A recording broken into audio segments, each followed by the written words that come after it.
오늘 여러분들과 함께 읽은 이 요한복음 9장 말씀을 통해서 하나님께서 우리에게 주신 그 음성을 듣기를 원합니다. 제목은 왜? 라고 하는 이 질문에 묶이지 말고 지금으로 나아가라 라고 하는 이 제목으로 생각을 해보았습니다. 사람들이 질문을 하는 것은 너무나 당연합니다. 하나님께서 우리를 그렇게 만들어 놓으셨습니다. 궁금한 것, 호기심 있는 것, 이것을 보면 질문을 하죠. 이게 무슨 말인가요? 이게 무슨 뜻인가요?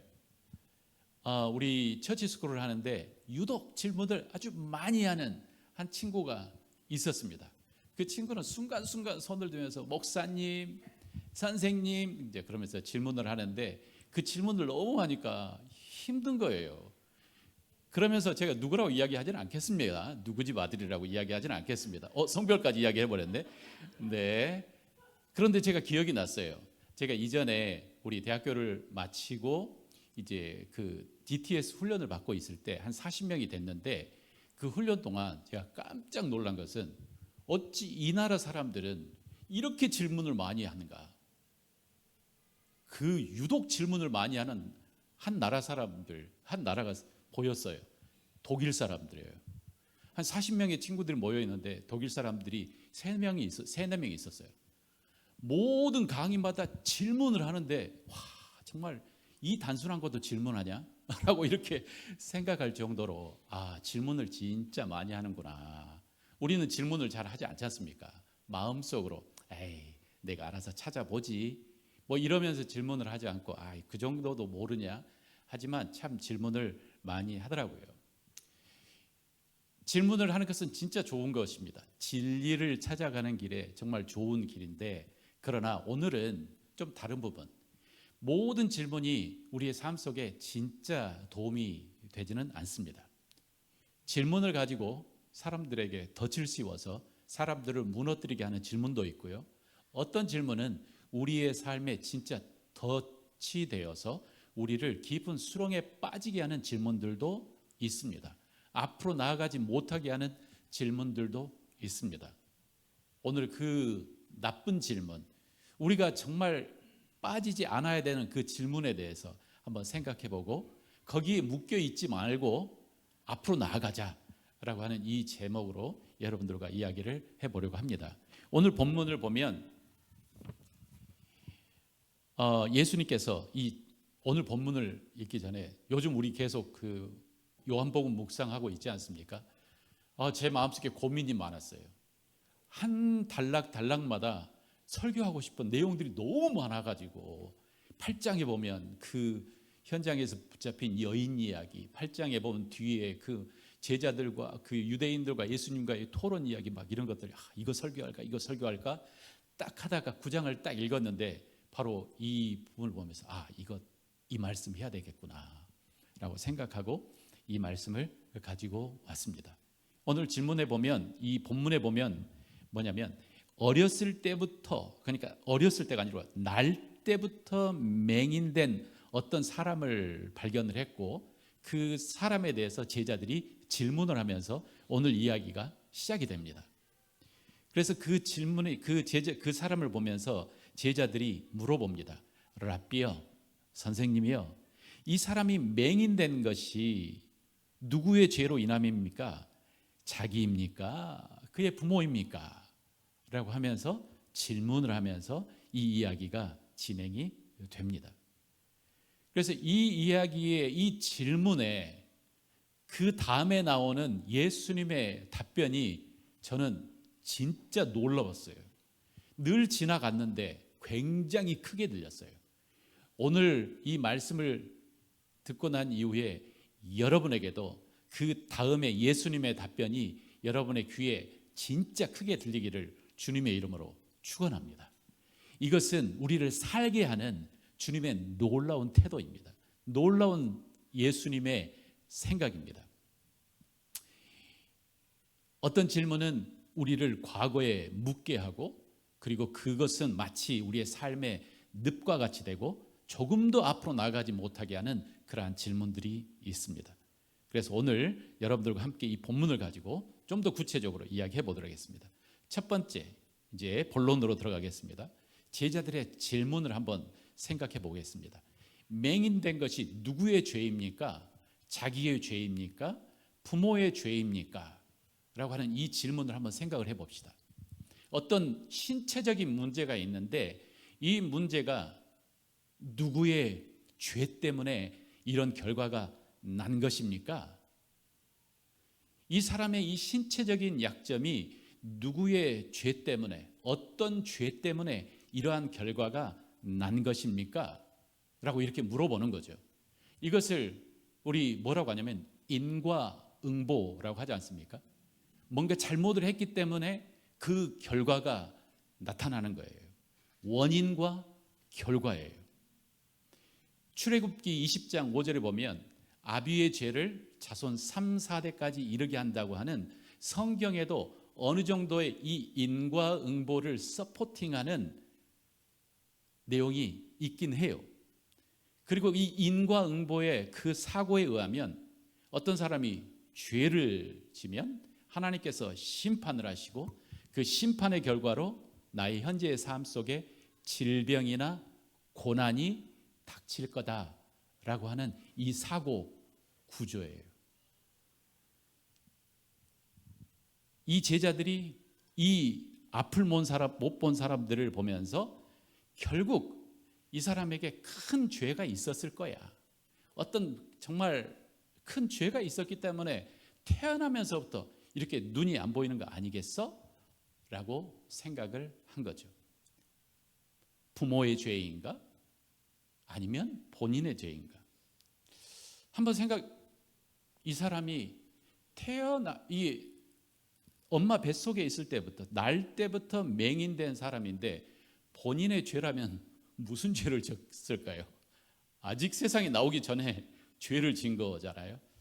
그래서 우리 주일학교 애들한테 손을 들어서 너희들 이게 뭐니? 그러니까 우리 똑똑한 윤찬이가 손을 확 들고 이렇게 이야기했습니다. 뱃속에서 죄를 지었을 것 같아요. 그래서 뱃속에서 엄마 배를 빵 차버렸던지 뭔가 잘못된 일이 있었기 때문에 이 눈이 안 보이는 것 같아요. 참 놀랍다. 제가 윤찬이 박수를 쳐줬는데 이 사람의 사고들이 참 재미있는 것 같아요. 근데 당시 사실 유대인의 랍비들이 그렇게 해석을 했답니다. 그러니까 이 사람이 태어나면서부터 이러한 신체적인 문제가 있는 것은 랍비들의 설명이 뭐냐면 엄마 태중에 있을 때 무슨 죄를 지었다라고 이야기한 거죠. 약간 좀 우리 지금 현재의 사고로는 약간 오버된 거죠. 그죠? 그렇지만 우리에게도 동일하게 남아있는 어떤 이 사고가 있습니다. 인과응보. 죄를 지고 심판을 받아 지금 나의 삶 속에 고통과 문제가 있다라고 하는 이 사고가 우리의 삶 속에, 우리의 생각 속에 깊이 박혀 있다는 것입니다. 저는 이런 사람들을 참 많이 만났습니다. 그리고 제 안에도 이 사고가 깊이 박혀 있다고 하는 것을 저는 자주 깨닫게 됩니다. 그래서 내 안에 현재 나의 삶 속에 무슨 문제가 생기면 바로 제가 이렇게 소환을 합니다. 내가 무슨 죄를 졌지? 내가 무슨 잘못을 했지? 라고 이렇게 생각이 되는 거죠. 우리 보통 그렇게 이야기합니다. 악마의 계획은 디테일에 있고 그리고 그 악마의 목적은 도둑질하고 죽이고 멸망시키는 것이다 라고 이렇게 이야기하지 않습니까? 악마의 계획은 디테일에 있다. 그러니까 인과응보라고 하는 이 어떤 자연 법칙의 하나의 룰을 모든 것에 적용을 시켜서 다 모든 상황을 이렇게 보는 거죠. 자, 이러한 태도에 대해서 우리가 성경에 우리가 보는 성경책 중에 하나가 욥기라고 하는 성경책입니다. 욥이라고 하는 정말 의로운 사람, 당대의 의로운 사람의 이야기가 나옵니다. 하나님이 보시기에도 욥은 너무 의로웠어요. 정말 완전한 사람이었어요. 그런데 그에게 고통과 환난이 닥쳤고 그리고 그를 위로하기 위해서 욥의 친구들이 왔습니다. 그리고 그 결과 욥의 친구들의 조언은 무엇이었습니까? 욥기의 그 긴 욥기를 보면 사람들이 이 욥의 친구들이 계속 뭔가 설명을 해요. 근데 그 설명을 한 단어로 쫙 정리를 하면, 한 문장으로 정리하면, 네가 벌을 받을 죄를 졌기 때문에 이런 벌이 지금 너에게 임하는 거야. 회개해, 용서를 구해. 그러면 혹 하나님이 너를 용서해 주실 거야. 이거였어요. 근데 욥은 굉장히 이 욥기를 보면 고집스럽게, 내가 나를 들여다봐도, 내 안을 살펴봐도 나는 그렇게 죄를 지은 적이 없어. 그러니까 이 상담을 하러 왔던, 욥을 격려하러 왔던 그 친구들이 나중에는 막 화가 납니다. 화가 나가지고 너는 벌 받아도 당연해 라고 하는 이런 태도로 그 이야기가 진행됩니다. 욥기에서 이야기해 주는 그 이야기도, 그 메시지 안에는 뭐냐면, 인간의 모든 세상사가 인과응보로 해결되지 않는 것들이 있다는 거예요. 인간의 세상 모든 사가 인과응보라고 하는 그 하나의 단순한 원리로 다 풀어지지 않는다는 거예요. 지금 여기에 제자들의 태도가 바로 그래요. 죄를 졌기 때문에 지금 바로 눈이 안 보이는 거야 라고 하는 거죠. 인과응보의 사상이 동양이든 서양이든 우리의 죄인의 우리의 삶 속에 깊이 박혀 있는 것 같아요. 그래서 여기를 해결하지 못해요. 만약에 이렇게 인과응보 사상에 깊이 있어서 사람들을 본다면 지금 제자들이 뭘 하고 있는 거예요? 결국은 뭐냐면 이 사람 죄인이에요 라고 이야기하는 손가락질이에요. 그리고 만약에 그 사고를 내가 갖고 있다면 어떻게 되는 줄 아십니까?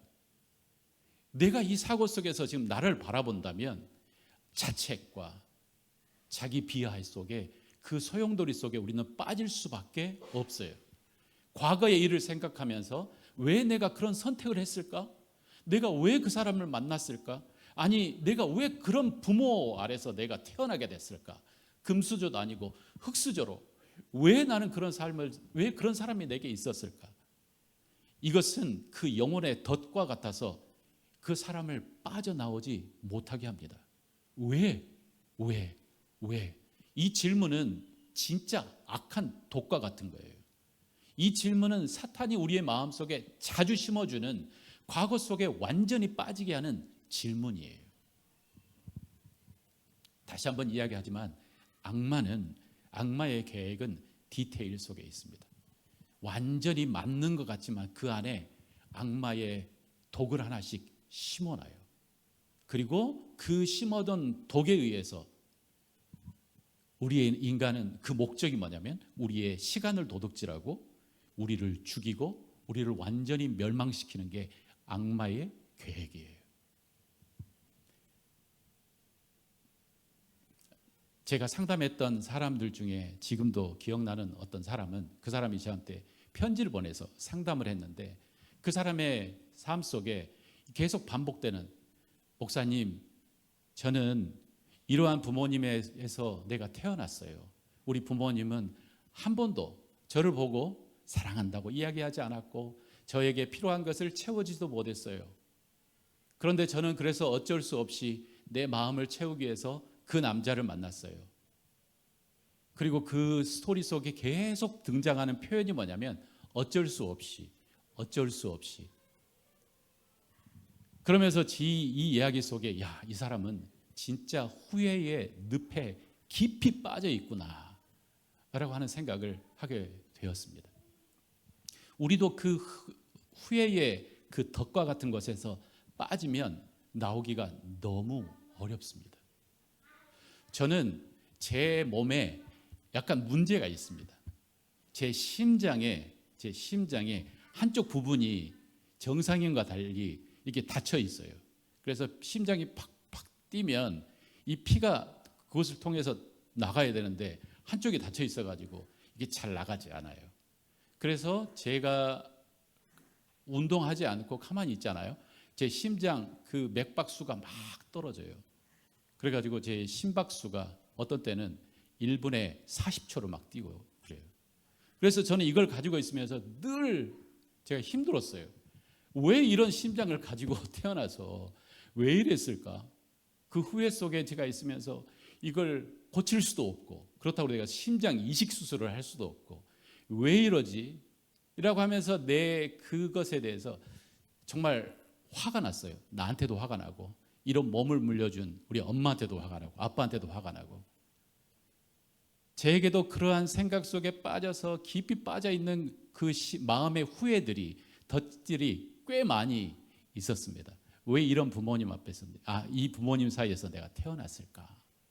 왜 나는 그때 학교에 조금 공부를 열심히 했으면 이러한 대학에 들어갈 수 있었는데 왜 내가 그때 안 했을까? 이러한 질문을 하는 그때에 예수님께서 하신 대답은 이렇습니다. 우리 3절, 본문 3절에 이렇게 이야기합니다. 예수께서 대답하시되 이 사람이나 그 부모의 죄로 인한 것이 아니라 그에게서 하나님이 하시는 일을 나타내고자 하심이라. 다시 한번 이 말씀을 한번 묵상해 봅시다. 예수께서 대답하시되 이 사람이나 그 부모의 죄로 인한 것이 아니라 그에게서 하나님이 하시는 일을 나타내고자 하심이라. 최소한 여기에서 알 수 있는 것은 뭐냐면 예수님은 어둠의 그 깊은 후회 속에 빠지고 들어가는 것을 예수님은 허락하지 않으셨어요. 우리의 생각이 알 수 없고 아무도 대답할 수 없는 그 왜라는 질문, 그 과거에 돌아가는 것을 예수님은 허락하지 않으셨어요. 예수님은 뭐라고 하냐면 이 사람의 이 문제는 이 사람이나 이 부모의 죄가 아니야 라고 딱 마침표를 찍으셨어요. 그러면서 뭐라고 하냐면 하나님께서 하시는 일을 나타내고자 하심이야. 하나님께서 하시고자 하는 일을 나타내고자 하심이야. 이 얼마나 놀라운 예수님의 대답입니까? 나의 연약함과 나의 부족함, 이것은 누구의 죄나 누구의 잘못의 결과도 아니야. 너의 생각이 글로 흘러가는 것을 나는 원치 않아. 그런데 바로 이것은 하나님이 너를 통해 하시고자 하는 일을 하시기 위해서 지금 하나님께서 너에게 허락하신 거야 라고 하는 이 대답을 하신 거예요. 저의 누님이시기도 하고 내적 치유 사역을 하시는 우리 김선아 박사님이라고 하는 분이 계신데, 저는 그분과 함께 어디에서 자라났냐면 이 전라도에서 태어났고요. 그리고 저의 형제들은 1980년대 어떤 시대를 지났냐면 광주 학생 운동을 지났어요. 5월 18일. 그런데 그때 저는 중학교 2학년이었고 제 누님은 그때 병원의 간호사였어요. 그 병원도 기독병원이라고 해서 선교사들이 운영하는 병원이에요. 저는 그 누님의 그 간증을 들을 때마다 제 마음에 정말 진짜 그렇구나라고 하는 생각이 드는데 뭐냐면 그때 그 병원으로 수없는 환자들이 들어왔어요. 총에 맞아서 척추에 총알이 박혀가지고 하반신이 마비되고 그리고 신경을 건드려서 엄청난 고통에 있는 사람들, 그 다음에 칼에 찔린 사람들, 수많은 사람들이 다른 병원이 아니고 그 기독병원으로 온 거죠. 그 병원에 들어왔을 때 나 같으면 일반 모든 대부분의 사람들은 이 질문을 할 거예요. 왜 이 사람들이 이렇게 고통을 받아야 하나? 그러면서 누군가 손가락질할 사람들을 찾을 거예요. 정부, 그 다음에 어떤 사람들. 그런데 그분의 간증에 가면 이렇게 진행됩니다. 그분 안에도 그 충격과 분노 속에 있을 때에, 충격과 분노 속에 있을 때 하나님께서 그분의 마음속에 이러한 생각을 주셨다고 합니다. 찬양해라. 찬양해라. 그래서 그 수술실 그 병원에 그 이제 사람들이 너무 많아가지고 이제 병실에도 사람들이 갈 수 없고 그다음에 복도에 사람들이 병자들이 있는 그때에 이제 저의 누님과 몇 명의 사람들이 함께 모여가지고 찬양을 했답니다. 그 근무 시간이 끝난 다음에. 그리고 그 찬양이 무슨 찬양이냐면 날마다 숨쉬는 순간마다, 날마다 숨쉬는 순간마다 내 안에 어려운 일 보내 주님 앞에 이 몸을 맡길 때 슬픔 없네 두려움 없네. 이렇게 찬양을 하면서 사람들을 만나고 사람들에게 예수님을 전했답니다. 그런데 저녁에 이렇게 처음에 이렇게 찬양을 하고 돌아다니니까 가장 화를 내고 못하게 했던 사람들이 누구냐면 놀랍게도 이게 기독교 병원인데 거기에 있었던 크리스찬들이 아니 이 엄한 이 엄중한 시대에 이때에 왜 찬양을 하면서 돌아다니냐고 이게 혼냈다고 이야기를 하시더라고요. 그런데 이 찬양을 하는데 처음에는 두세 사람이 찬양을 하다가 점점 많은 사람들이 그 찬양팀에 함께 속해서 그 찬양을 하면서 그 고통 속에 있는 사람들에게 기도하고 그 사람들에게 예수님을 전하고 위로하고 하는 그 일을 했다는 거죠.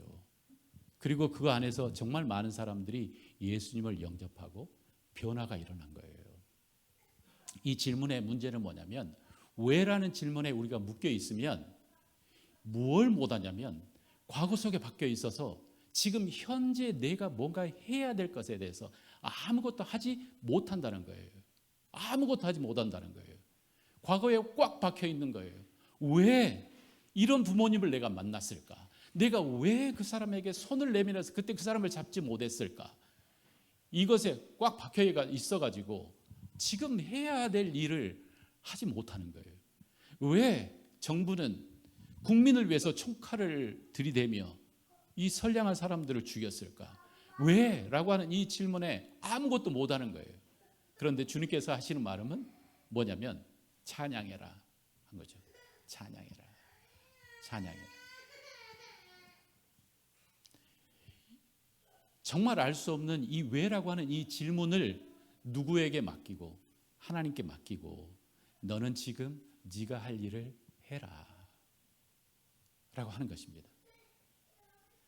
왜라고 하는 이 너무나 우리가 아무리 흐지부 파고 긁어내도 알 수 없는 이 질문에 대해서 네가 그 질문을 하다가 길을 잃어버리지 말고 하나님을 신뢰하고 하나님을 찬양해라 라고 하는 이 메시지인 거예요.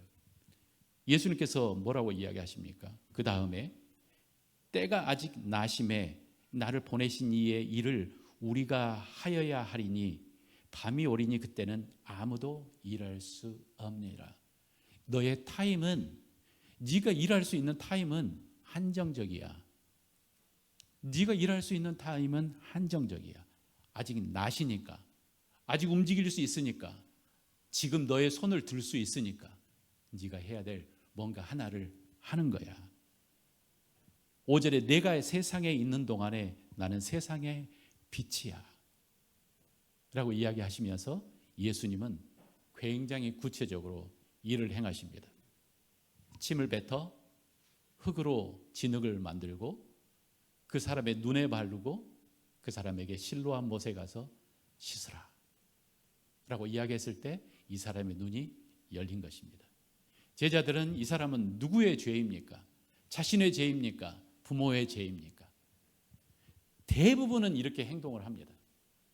10명 중에 9명은 이렇게 행동을 할 것 같아요. 그러나 정말 하나님의 자녀로서 우리가 해야 할 그 행동은 그 과거에 알 수 없는 그 모든 것을 주님께 맡기고 지금 내가 해야 할 그 행동을 하는 거예요. 그래서 저는 이 말씀이 너무 좋아요. 예수님께서는 뭐라고 하시냐면 누구든지 예수를 믿는 사람은 새로운 피조물이 된대요. 새로운 피조물이 된대요. 이전에 그 사람의 과거와 그 사람의 삶이 어떻게 됐을지라도 예수님 안에 들어오는 순간 우리는 new creation, 새로운 피조물이 된대요. 제가 이 새로운 피조물이라고 하는 이 표현을 그냥 계속 들었다가 진짜 내 마음속에 와 그렇구나 라고 했던 때가 제가 일본으로 이제 선교를 가가지고 거기에서 만난 어떤 분이 계신데 그 여성분은 일본 남자하고 결혼을 했어요. 그리고 이 여성분이 일본에 가기까지 그 한국에서 험난한 삶을 살았어요. 그의 가정도 힘들고 그다음에 그 부모님에게서 버림받고 그래서 한국에서 일을 하려고 하다가 그 일도 안 되고 그래서 결국 몰려서 간 것이 일본이었고 일본에서 그런 사람들은 대부분 술집이나 이런 데서 일을 하세요. 험한 삶을 거기서 사신 거예요. 그 삶 속에서 얼마나 자신을 자책하고 나라를 자책하고 부모님을 정말 욕하고 그렇게 살았겠습니까? 그런데 그분이 예수님을 만났어요. 그리고 그분이 완전히 새로운 사람으로 거듭났어요. 제가 그분을 보면서 진짜 이 말이 진짜네. 예수님을 만나면 새로운 피조물이 되네. 와, 이게 복음입니다. 형제 자매 여러분, 여러분의 삶 속에 어떤 왜라고 하는 걸림돌이 있으십니까? 나의 과거에 나의 발목을 잡는 왜라는 질문이 어떤 것이 있으십니까? 물론 질문을 할 수도 있어요. 하나님, 왜 내게 이런 일이? 그렇지만 하나님은 그곳에 우리가 머물러 있기를 원치 않으십니다. 한두 번 이야기해보고 질문해보고 하나님이 원하시는 것은 뭐냐면 지금 네가 해야 할 것을 해라. 하나님께서 너의 그 연약한 것을 통해서 영광을 받으실 것이다. 하나님께서 우리의 연약한 것을 사용해서 하나님께서 영광을 받으신다고 이야기하시는 것은 이것도 진짜 놀라운 하나님의 메시지예요. 나의 연약함이 결국 하나님을 영화롭게 하는 거예요. 나의 연약함이. 하나님께서 이 맹인을 통해 하나님께서 영광을 받으셨습니다. 하나님의 역사를 하셨습니다. 하나님께서 여러분의 연약함을 통해 하나님의 위대함을 드러내실 수 있습니다. 하나님께서 내가 정말 이것은 나의 가장 연약한 점이야 라고 하는 그것을 사용해서 하나님께서 영광을 받으시게 하실 것입니다. 이게 바로 하나님의 관점이고 하나님의 시점이에요. 제자들의 그 질문은 진짜 우리가 이야기하는 세상적인 관점과 시점이에요. 누구의 잘못이야? 누구의 문제야? 왜 그래야 돼? 왜 이 사람의 나의 인생이 왜 이래야 돼? 그렇지만 예수님께서는 이렇게 이야기하십니다. 이것은 그 사람의 죄도 아니고 그 부모의 죄도 아니고 바로 하나님의 일을 하시는 거야. 사랑하는 형제 자매 여러분, 이 메시지가 여러분의 마음속에 들렸으면 좋겠습니다. 나는 왜 이렇게 태어났을까? 나는 왜 이렇게 힘들게 살고 있을까? 나의 문제는 뭘까? 이 후회라고 하는 이 덫에 우리가 갇히지 맙시다. 하나님께서 함께 하십니다. 우리는 그리스도 안에서 새로운 피조물이 되었습니다. 그러면 이제 뭔가 새로운 일을 하는 거예요.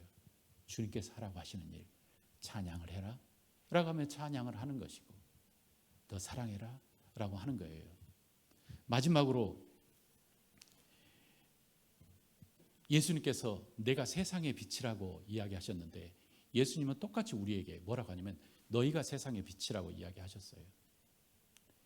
예수님의 이러한 관점을 배운 우리는 세상을 바라보며 내 옆에 있는 형제 자매를 바라보며 다른 관점으로 봐줄 수 있는 그 눈이 우리 안에 있습니다.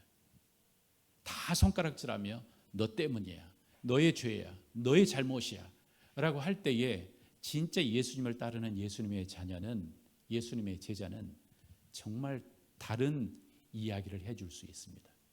그리고 여러분의 말 한마디가 어떤 사람의 눈을 열게 할 수 있습니다.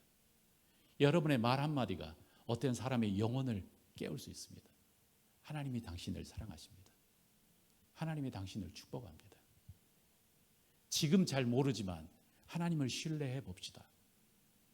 지금은 왜인지는 잘 모르지만 그 질문은 하나님께 맡기고 우리 하나님의 힘으로 일어나 봅시다. 저는 이 질문이 정말 얼마나 악한 질문인지, 그리고 예수님의 이 표현이 정말 놀랍다는 생각을 저는 했습니다. 우리가 살아가면서 이러한 왜라고 하는 이 질문에 묶여 있지 말고 정말 그 순간 주님께 우리의 문제를 맡기고 내가 무엇을 해야 될지 우리가 하나님께 질문하는 질문이, 이게 진짜 우리를 살리는 질문이에요. 그래서 하나님, 내가 무엇을 해야 할까요? 이 질문은 우리를 진짜 살리는 질문입니다.